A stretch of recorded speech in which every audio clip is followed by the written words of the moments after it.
Iran ने अपनी फ़ज़ाई हदूद और मुतअद्दिद एयरपोर्ट्स को बतदरीज खोलना शुरू कर दिया।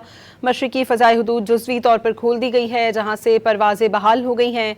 ईरानी एविएशन हुकाम के मुताबिक मकामी वक्त के मुताबिक सुबह 7 बजे मुल्क के मशरिकी हिस्से में फ़ज़ाई रास्ते दोबारा खोल दिए गए और कई एयरपोर्ट्स पर ऑपरेशन बहाल कर दिया गया है। खबर एजेंसी के मुताबिक फ़ज़ाई रास्तों की बहाली के बाद बैनुल-अक़वामी परवाज़ों को ईरान की फ़ज़ाई हदूद से गुजरने की इजाज़त मिल सकेगी। मुल्क भर के एयरपोर्ट्स पर फ़्लाइट ऑपरेशन को मरहलावार मामूल पर लाया जाएगा ताकि मुकम्मल बहाली मुमकिन हो सके।